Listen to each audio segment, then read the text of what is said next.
Bapak Ibu saudara-saudari terkasih, salam dalam kerahiman Tuhan. Yakinlah bahwa Yesus sangat mencintai saya, Anda dan kita semua.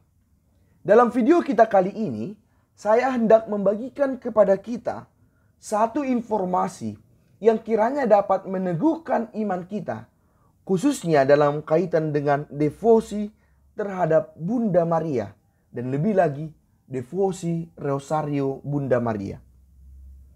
Kiranya kita tahu dan turut berbela rasa atas peristiwa memilukan yang terjadi baru-baru ini, yaitu bencana alam gempa dahsyat di Turki pada 6 Februari 2023 yang lalu.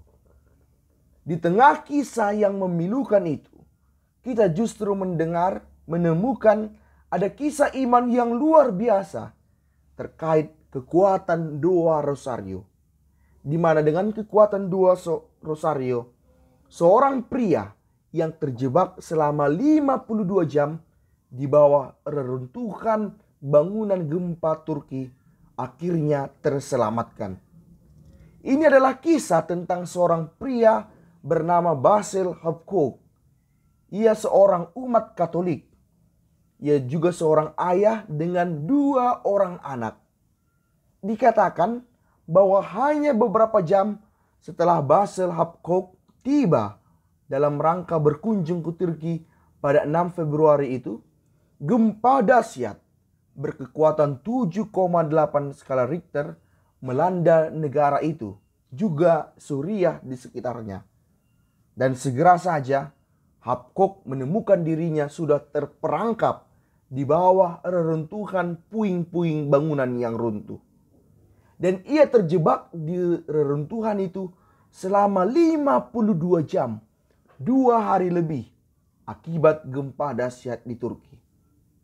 Dan kita tahu bahwa gempa di Turki ini cukup mengerikan, di mana telah menewaskan lebih dari 50.000 orang dan melukai lebih banyak lagi. Ada juga puluhan ribu masih hilang dan ratusan ribu orang kehilangan tempat tinggal.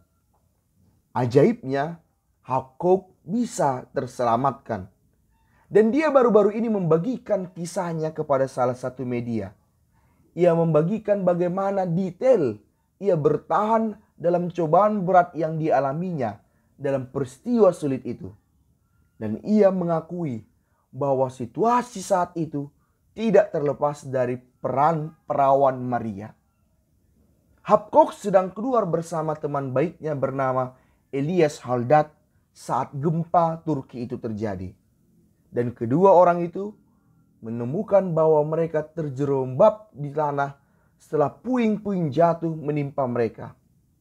Elias Haldad berbicara kepada saya setelah kecelakaan gempa itu dan meminta bantuan saya. Tetapi saya pun tidak dapat bergerak dan membantunya karena saya juga berada di bawah reruntuhan gempa, ujar Hapkok. Dan setelah sekitar 6 jam, saya tidak lagi mendengar suaranya.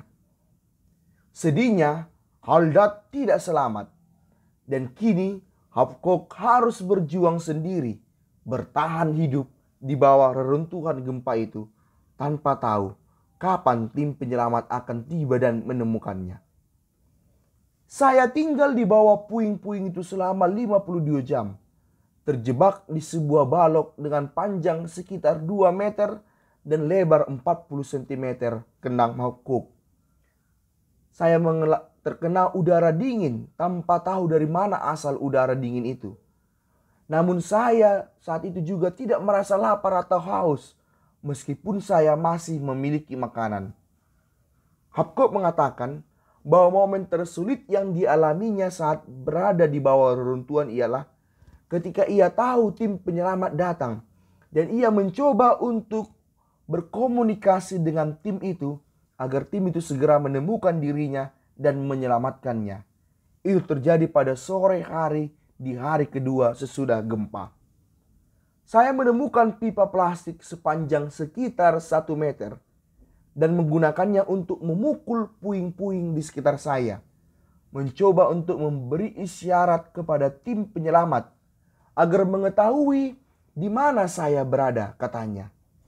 Tetapi setelah mengetahui lokasinya, justru tim penyelamat itu menyelamatkan pria lain yang berada di sampingnya yang juga memanggil tim penyelamat itu.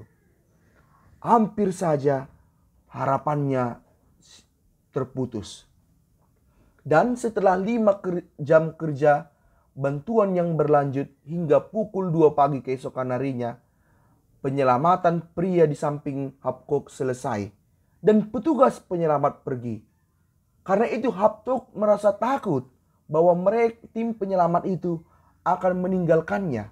Apalagi dia sadar bahwa dia bukan warga negara Turki. Karena itu dari pukul 2 hingga 7 pagi, Habakuk sekali lagi mengalami kesendirian telah ditinggalkan tim penyelamat.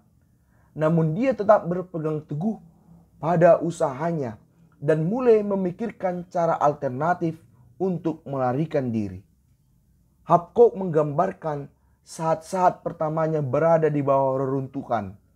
Dan ia mengakui bahwa doa spontannya saat itu, ketika puing-puing menumpahnya dan ia jatuh ke tanah, ia berteriak secara spontan dari lubuk hatinya.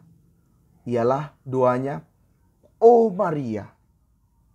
Saya terus memanggil perawan Maria selama 40 detik berikutnya hingga gempa berlanjut dan berhenti kemudian.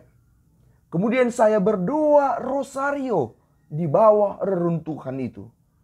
Karena saya yakin Tuhan pasti melindungi saya dan perawan Maria tidak mungkin meninggalkan saya. Habakuk berkata bahwa doa, khususnya doa rosario, memberinya kekuatan untuk melawan keputusasaan dan memperkuat imannya bahwa dia akan diselamatkan walau sempat ia ditinggalkan oleh tim penyelamat. Dan akhirnya setelah 52 jam terjebak di bawah reruntuhan gempa itu, pada pukul 7 pagi tanggal 8 Februari 2023, Habakuk akhirnya diselamatkan oleh tim keamanan Turki. Habakuk mengatakan ini bukan pertama kalinya dia dan keluarganya berpaling kepada Santa Perawan Maria. Sejak kecil, saya dibesarkan menurut tradisi desa saya, Magdox, ujarnya. Di sana saya diajari pentingnya hari raya Katolik. Ada perayaan Natal, Paskah, juga perayaan ulang tahun Perawan Maria, dan lain-lain. Saya percaya kepada Tuhan dan saya juga meminta pertolongan ibunya, Perawan Maria, dalam perjalanan kehidupan saya. Orang-orang Magdox biasa membuat tanda salib setiap kali kami meninggalkan desa dan berkata dalam doa, "Padamu kami menaruh harapan kami, oh Bunda Allah." Dan setelah itulah mereka pergi melanjutkan perjalanannya, percaya kepada Tuhan melalui pertolongan Bunda Maria, dan berterima kasih atas perhatian Bunda Maria kepada mereka, terutama setelah mereka melewati perjalanan yang sulit. Habakuk juga menyebutkan bahwa ibu kandungnya, cinta ibunya kepada Tuhan, kepada Bunda Maria dan orang-orang kudus. Setiap pagi katanya, ibu dari Habakuk pergi ke kapel Bunda Maria dari Mantara dan meminta perantaraan Bunda Maria agar dia melindungi semua anak-anaknya. Bapak Ibu saudara-saudari terkasih, demikianlah kesaksian iman yang disampaikan oleh Habakuk, di mana ia mengalami betapa dahsyatnya kasih dan perlindungan Bunda Maria kepadanya, sehingga ia diselamatkan dari situasi yang sangat sulit dan hampir tanpa harapan itu. Kita mungkin bisa berkata bahwa hal itu kebetulan saja, bahwa itu tidak pasti, bahwa itu terkait dengan doa Bunda Maria. Kita ragukan apakah itu pertolongan Bunda Maria. Namun kita harus sadar bahwa Habakuk sendiri yang mengalami itu pun sudah mengakui dengan pasti bahwa itu adalah peranan Bunda Maria. Dan kiranya pengakuan dari pria ini sebenarnya bisa kita mengerti, bahwa tidak diragukan lagi, sekian banyak orang telah mengalami hal yang mirip dengan pengalaman pria ini, bahwa berlari kepada Bunda Maria memang, memohon doa Bunda Maria memang, saat tengah dalam kesusahan sekalipun tidak pernah akan sia-sia. Karena memang Bunda Maria punya hati yang demikian luas, demikian berbelas kasih terhadap kita. Dan kita tahu bahwa apapun yang kita alami terkait Bunda Maria, itu memang berkatnya berasal dari Allah saja. Dan itu juga tidak terlepas dari peranan Bunda Maria pula. Memang kita yakin semua berkat berasal dari Tuhan. Tetapi mohon berkat Tuhan lewat dua Bunda Maria adalah sesuatu hal yang kiranya sangat menolong. Dan sudah banyak orang mengakui betapa dua Bunda Maria sangat menolong dalam kesulitan hidup mereka. Salah satunya adalah pria ini. Maka kiranya kita tak perlu lagi meragukan apakah ini hanya kebetulan saja dikaitkan dengan Bunda Maria bahwa pria ini selamat dari gempa. Semoga kita saat ini pun yang mungkin saja juga tengah tertimpa reruntuhan gempa yang terjadi dalam kehidupan kita akan mengalami pertolongan Tuhan lewat dua Bunda Maria. Mungkin saja beban kita saat ini terasa memberatkan kita. Ada masalah ekonomi, masalah keluarga, bisnis, kesehatan yang bahkan terus terjadi silih berganti dalam hidup kita. Yang boleh jadi kita rasakan ibarat reruntuhan yang menimpa kita, yang menimpa seluruh hidup kita, membuat kita merasa kesesakan. Namun ingatlah, seperti pria itu yang yakin memohon doa Bunda Maria agar selamat dari reruntuhan gempa, kiranya kita pun dengan memohon doa Bunda Maria, khususnya lewat doa Rosario, pun akan ditolong Tuhan. Terlepas keluar dari berbagai reruntuhan hidup yang menekan kita selama ini.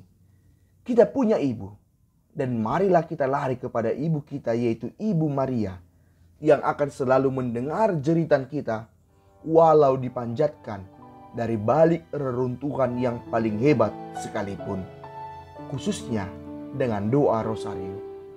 Yesus, Engkau andalanku, Pace e bene.